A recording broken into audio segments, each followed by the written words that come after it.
नमस्कार, मेरा नाम डॉक्टर तौसीफ अख्तर है और मैं CTVS डिपार्टमेंट के बिहाफ से आप लोगों को आज वुंड केयर मैनेजमेंट, घाव की देखभाल कैसे करना है, घर में इसको किस तरह से रख सकते हैं, कैसे देखने हैं, वो सब मैं आपको आज सिखाऊंगा और बताऊंगा। पहले तो हॉस्पिटल में किस तरह से करते हैं वो मैं बताऊंगा आपको, उसके बाद घर में कैसे करना है साथ के साथ वो भी आपको बताऊंगा। तो अभी हम पेशेंट का ड्रेसिंग करना आपको बताने जा रहे हैं। तो सबसे पहले क्या करना है, पेशेंट को अच्छे से नहलाना है। नहलाने के बाद में पेशेंट को अच्छे से साफ कपड़े से पोंछ देना है पूरे। उसके बाद पेशेंट को लिटाना है। यहाँ पे तो हमारी अभी ड्रेसिंग है। घर पे जब हम भेजते हैं पेशेंट को तो यहाँ पे एक पट्टी वाटरप्रूफ लगा के भेजते हैं, ऑफसाइड जिसको बोलते हैं। उसको आपको निकालना रहेगा। तो सबसे पहले आप हैंड को क्लीन करते हैं। जो हमारा माइक्रोशील्ड या हैंड रब जो भी होता है उसको हम हाथों को पहले क्लीन करते हैं। ठीक है, ये इस तरह से देख लीजिए पूरा किस तरह से करना है।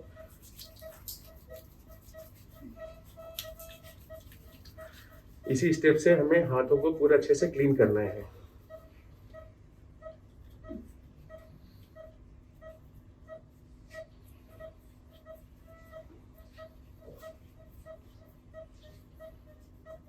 और इस तरह से नाखून को क्लीन करना है, उंगलियों को अपनी क्लीन करना है। ये हमारे हो गए हैंड हाइजीन, इससे हमारे हाथ क्लीन हो गए।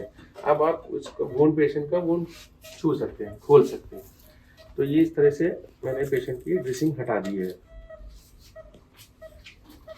ये वुंड इस तरह से मिलेगा आपको।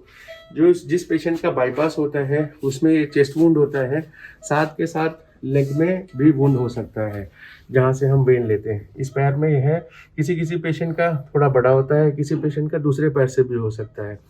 बट जिस पेशेंट में सिर्फ वैल्व चेंज होता है उसमें सिर्फ यही वुंड होता है चेस्ट में। बाईपास में 2 होते हैं।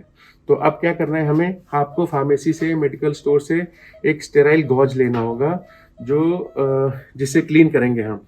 फिर वो आप गॉज लेंगे, स्टेराइल गॉज लेंगे, इस तरह से फोल्ड करके उसमें आप ये हैंड रब या फिर माइक्रोशील्ड या मेडिकल स्पिरिट आती है वो आप उसको लेंगे। फिर उससे आपको ऊपर से नीचे ऐसे करके क्लीन करना है अच्छे से पूरा, ये ठीक है। इसको फिर फेंक देना है। फिर एक और गॉज लेना है,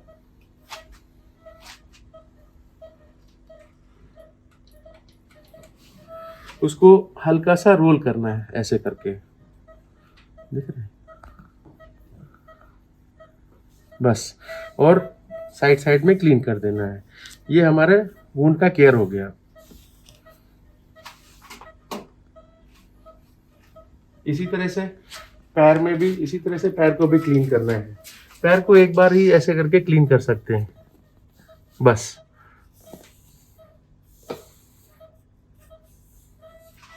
अगर घाव साफ है, कोई भी डिस्चार्ज नहीं हो रहा है, कोई भी पानी नहीं आ रहा है, कोई भी वाइट कलर का डिस्चार्ज नहीं है, तो आप इसको ओपन छोड़ सकते हैं। अगर कोई डिस्चार्ज होता है, पानी आता है या कुछ भी डिस्चार्ज है तो हमें इन्फॉर्म करना है और आके पेशेंट को दिखाना है। अदरवाइज इसको क्लीन हो जाने के बाद में कपड़े पहना सकते हैं। और कपड़ा ज़्यादा टाइट नहीं होना चाहिए। अगर पेशेंट को खांसी आ रही है तो चेस्ट बाइंडर ऊपर से लगा सकते हैं। और पैरों में इलास्टोग्रिप बैंडेज लगानी होती है।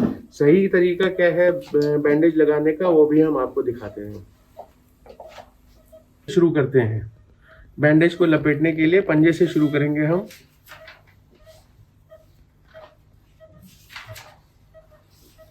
पंजे से शुरू करना बहुत ज़रूरी होता है। अगर आप नीचे से शुरू करेंगे तो स्वेलिंग आ सकती है पंजों में, इसलिए पंजों से लपेटना शुरू करते हैं। और बहुत आहिस्ते से, बहुत ध्यान से इसको ऐसे करके क्लोज करना होता है। हल्का सा टाइट रखेंगे, बहुत ज़्यादा टाइट नहीं रखेंगे, नहीं तो प्रॉब्लम हो सकती है। और ज़्यादा लूज रखेंगे तो कोई हेल्प नहीं होगा उसको पहनने से। इसलिए थोड़ा सा टाइट रखते हैं जिससे कि पैर पे सपोर्ट मिलता रहता है।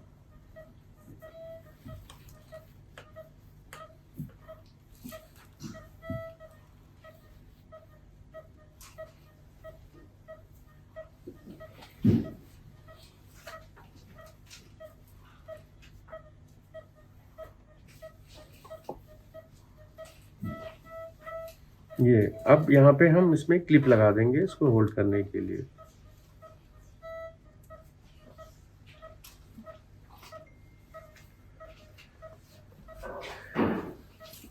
ये इस तरह की वाटरप्रूफ बैंडेज होती है जो हम पेशेंट को यहाँ से लगा के भेजते हैं।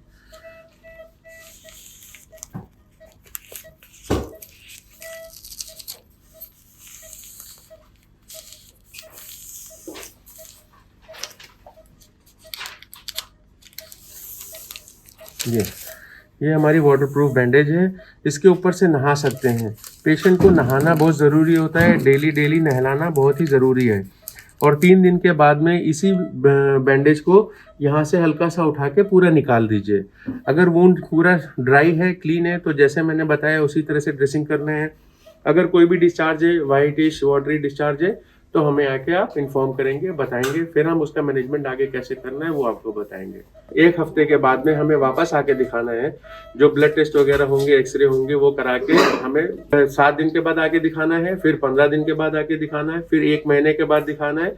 उसके बाद हम आपको फॉलोअप के लिए जब बुलाएंगे तब आपको हमें दिखाना है। कोई भी नागा नहीं करना है, छोड़ना नहीं है, मेडिसिन भी लेते रहना है। अगर आप डायबिटिक हैं तो उसी के हिसाब से खाना लेना है। डायबिटिक इंसुलिन टाइम से लेना है, और कितना इंसुलिन लेना है वो पहले हमें फ़ोन करके बताना है। अपनी शुगर कितनी है उसी हिसाब से हम आपको बताएंगे कि इंसुलिन कितना लेना है। 1 महीने तक आपको ये पूरा फॉलो करना है, और खाना ठीक से खाना है। हाई प्रोटीन डाइट होनी चाहिए आपको। अगर आप डायबिटिक हैं तो डायबिटिक के हिसाब से जो यहाँ से आपको इंस्ट्रक्शन दिए जाएंगे उस तरह से आपको खाना खाना है। पूरा ध्यान रखिएगा, अपना ध्यान रखिए और अपने पेशेंट का ध्यान रखिए। Take care. Thank you so much, बहुत बहुत धन्यवाद आपका। घर पर देखभाल के लिए निर्देश। क्या करें?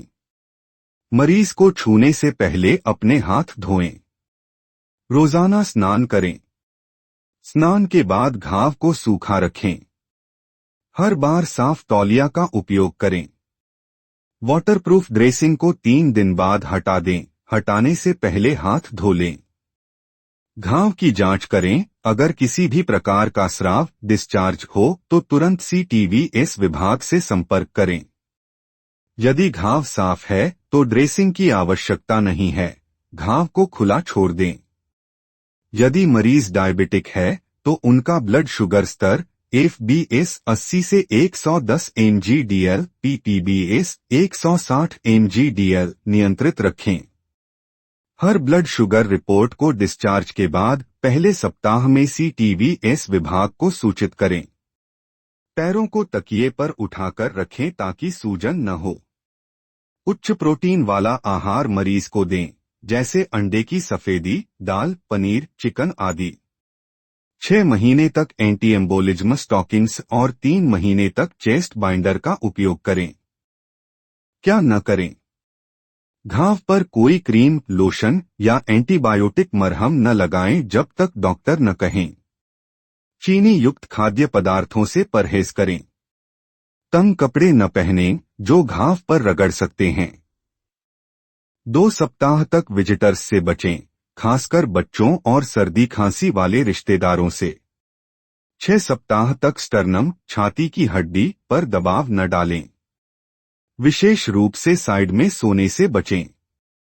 आगे झुकने और 3 महीने तक वजन उठाने से बचें। डॉक्टर की सलाह के बिना दवाइयों में बदलाव न करें।